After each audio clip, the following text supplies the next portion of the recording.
¿Sabías que en Colombia existen personas que posiblemente no saben que hayan ciudades? No les interesa relacionarse, no tienen conocimiento ni les interesa ningún tipo de tecnología, aislados voluntariamente en su mundo. No quieren saber nada de nosotros. Claro que sí, son los aislados, tribus indígenas sin contacto con el mundo, los no contactados. Tenemos corresponsal en la zona. Quédate y te lo contamos todo. Estas tribus, debido a su localización en las riberas del Gran Río, fueron los primeros en sucumbir ante los españoles y portugueses. En esa época recibieron el primer y letal impacto, desplazamientos, enfermedades, epidemias, esclavitud y guerra.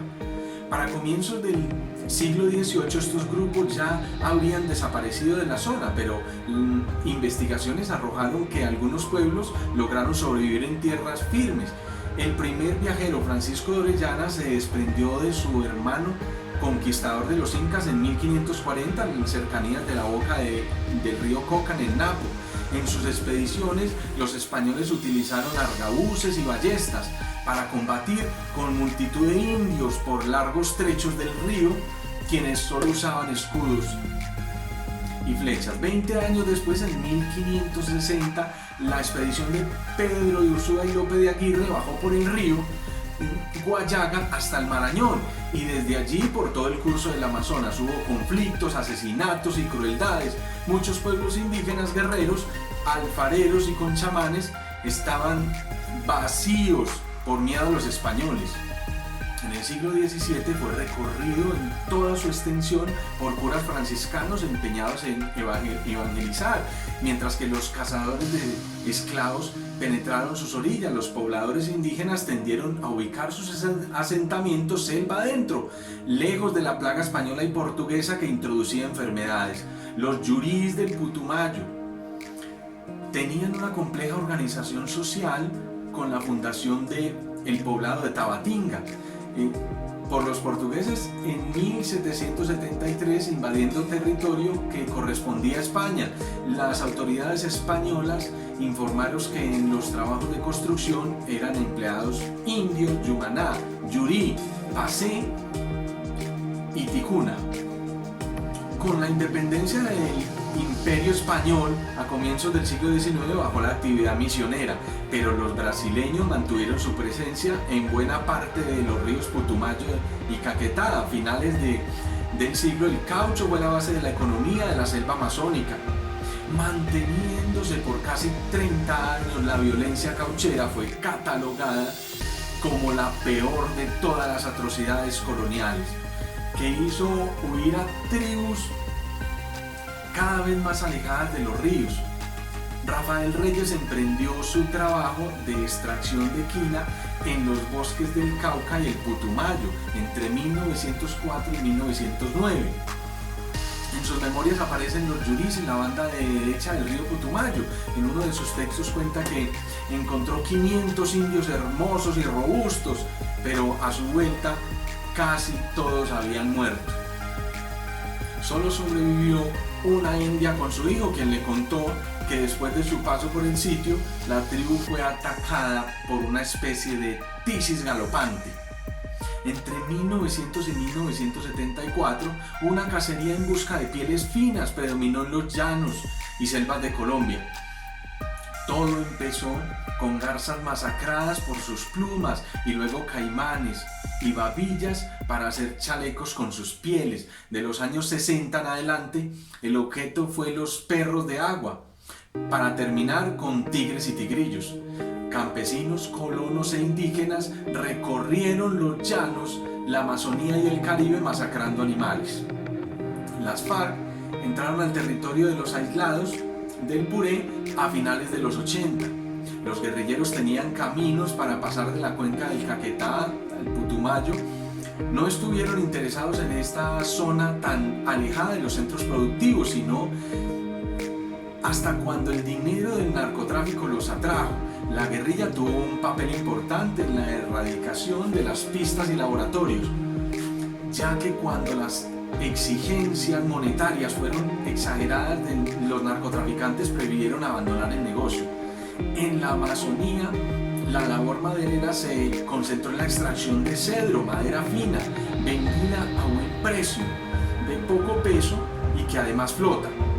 Para su extracción se requiere de un empresario que tramite los permisos y cuente con el capital para pagar, mediante un intermediario, a los monteros, porteros, paleteros y balseros. Los monteros son los mejores conocedores del bosque y quienes han encontrado rastros de los aislados, llamados patones. La actividad maderera entre el río Pupuña y la frontera con el Brasil también afectó a los aislados, pues las incursiones de los madereros con motosierras y botes perjudicaron la cacería, con el ruido y tumba de árboles. Tenemos un corresponsal en la zona. Adelante, don Chucho. Don Chucho de la Amazonas. En 2000 de la Dirección Territorial de Amazonas del Parque Nacional de Queto, con la asesoría de Amazon Conservation Team, realizó un sobrevuelo para ver si se era el caso de los aislados. ¿Qué pasa? ¡Sáqueme de aquí! Nuestro corresponsal en la Amazonía. El primer campanazo de la existencia de oro en la Amazonía fue en 1985 en la serranía del Tarairá, pueblo fronterizo entre Colombia y Brasil. Desde entonces aparecieron numerosos aventureros empeñados en buscar el oro, que recorrieron cientos de ríos y quebradas con sus bateas. En los años 90 aparecieron balsas y dragas para extraer oro en el río Inírida y Alto Putumayo y en el Caquetá. Contactados por la religión, terminada la ola que movió la cacería a mediados de los 70, llegó a la pedrera Donald Fenning, un misionero evangélico de la iglesia bautista que portaba su propia avioneta y atendía a la población indígena con servicios de salud. En sus sobrevuelos identificó malocas de indígenas aislados en las cuencas de los ríos Puré y Bernardo. Con el fin de llevar la palabra de Dios a los aislados, consiguió donaciones de ropa, hamacas, toldillos y herramientas, y organizó sobrevuelos en los que tiraba mercancía en los patios de las malocas. Fenning vivió en la pradera entre 1974 y 1978 y siempre tuvo interés en los caraballos. El negocio de la cocaína llegó al Bajo Caquetá de la Amazonía a finales de los 70 para transformar las hojas de coca en pasta, pero la actividad no tuvo grandes dimensiones porque la materia prima era muy limitada, solo había coca para el mambeo indígena. Por eso, los primeros empresarios colombianos de la cocaína se trasladaron a Perú y Bolivia, donde la hoja sí era abundante. Deforestación, narcotráfico y minería, los verdugos de hoy.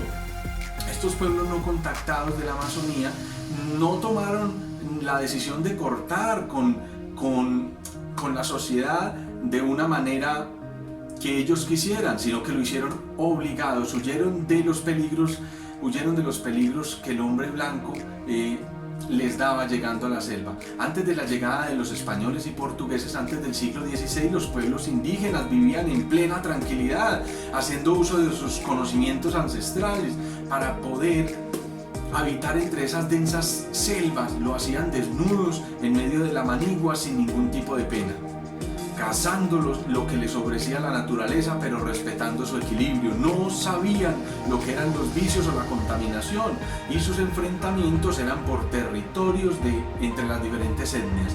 Sus primeros contactos con el hombre blanco fueron nefastos. Muchos murieron por el ingreso de enfermedades como una simple gripa, hasta ahora desconocida para ellos, tanto así que con el estornudo de algunos de los conquistadores europeos, los indígenas temblaban de miedo y huían hacia lo profundo de la selva. Otros cayeron en las manos de los nuevos inquilinos para convertirse en sus esclavos, y algunos fueron sometidos a torturas y matanzas. Política pública a partir de 2018. Todo empezó con el esfuerzo de que en Colombia existiera una norma o marco normativo que permitiera su protección, la cual por fin fue concretada en julio del 2018. El decreto 1232 que se instauró la prevención y protección de pueblos indígenas del aislamiento o estado natural. También incidimos en que todos los marcos insistentes se adecúen o adapten su accionar a estos pueblos y apoyamos instrumentos de política pública indígena como los planes nacionales de desarrollo y los planes departamentales del Amazonas.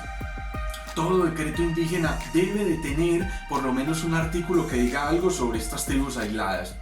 Hasta aquí nuestro documental. Recuerde compartir la información. Hasta pronto.